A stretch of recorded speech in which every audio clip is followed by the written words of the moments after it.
Milkshakes have replaced eggs as the UK's protest weapon of choice.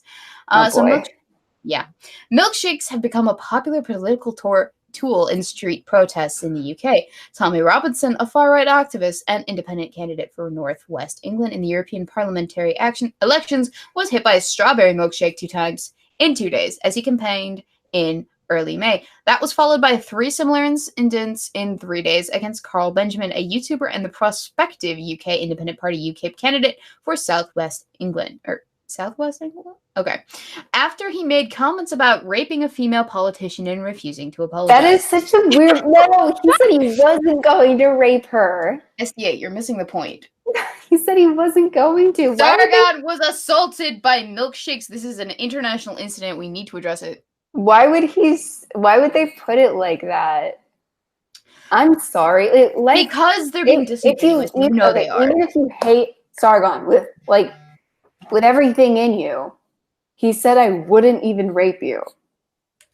Yes, and then he, quote, backtracked that, as they would say, by posting a satirical video where he said, well, maybe if there wasn't enough alcohol in here, something like that. He said something akin to that, but it was as a joke. It was a joke. It doesn't. Joke. All right, you know what? All right, I'm done. Continue. I'm wrangling myself. Moving on. Okay, the weaponized drink became...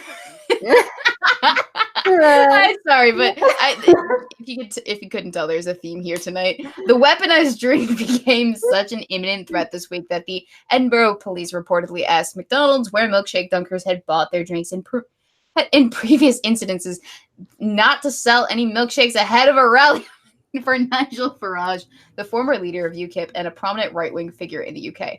Have we covered this? Kind of. We're going to cover it in stupid comment time, too. Okay. Well, because then there was the Burger King thing where Burger King was like, we're selling milkshakes. Well, actually, I could just pull up that tweet because I linked to it directly. Here. Dear people of Scotland, we're selling milkshakes all weekend. Have fun. Love BK. Hashtag just saying. I mean... And then they said we'd never endorse violence or wasting our delicious milkshakes. So enjoy the weekend. And then someone said I wouldn't even eat you. And that amuses me. Oof. Right below it. That's really funny. I follow Obvious Troll specifically for his lulz. Anyway, can I read this? Yep. Okay. I'm sorry, but I refuse to believe that milkshake being thrown at someone qualifies as violence. And then that word. Mm-hmm. Mm-hmm. And then he goes on to say, I'd be like, thanks for the free milkshake, dude. Then the little shruggy shoulder guy. I have several things to say about this, and I kind of said a little bit of what I wanted to on Twitter with regards to throwing liquid substances on people. It's a dangerous precedent to set to be okay with that, even after the fact. Okay. Reason being is because before it is that a person pours a substance on you, you don't know if that substance is going to be dangerous to you. So I would react accordingly and have your bodyguards, if you have bodyguards, react accordingly as such. And also protect yourself from being what is essentially assaulted with a liquid unknown substance, because it could be acid in that cup that that's being thrown on you at some point. But, you know, even if it isn't, even if it is just a milkshake, You're still assaulting someone. Well, you still are assaulting somebody, but what if that person is allergic to whatever it is that is in that milkshake? What if it's a peanut butter milkshake and you pour that milkshake on somebody, thinking that it's just going to humiliate them, and that person happens to be deathly allergic to peanuts? You've just escalated the situation far more than you intended to, but you did it anyway because you just thought that it was okay, that you weren't going to get in trouble for it, because you thought, hey, it's not a big deal. It's not, it's just a milkshake. What harm could come? A lot. Okay. So don't do that. Well, not only that, it's that because you just said, bodyguards and security teams absolutely should react accordingly, because it is a liquid an unknown at that point liquid substance being thrown on someone.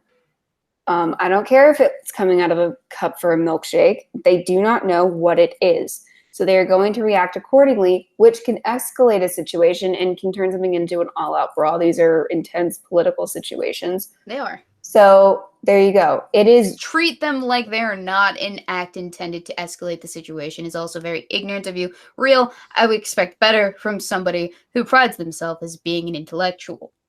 Hey, doesn't he not want to be in politics anyway anymore? So No, he doesn't, which is hilarious. So why should we listen to him at all?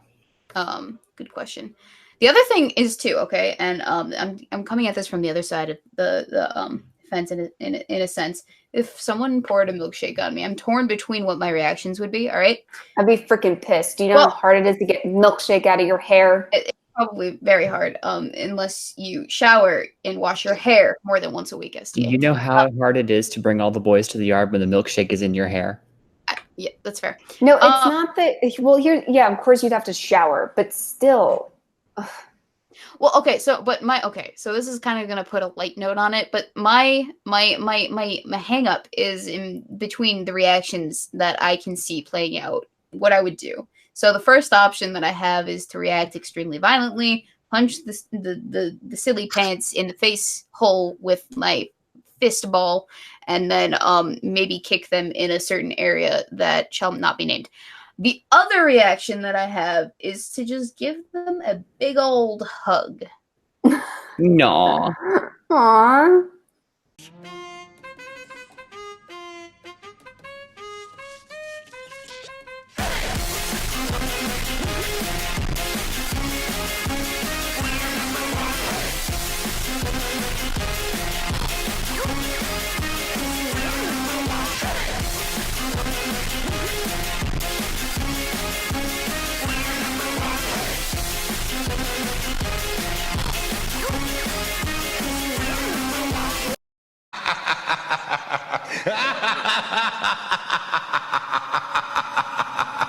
Ha ha ha ha!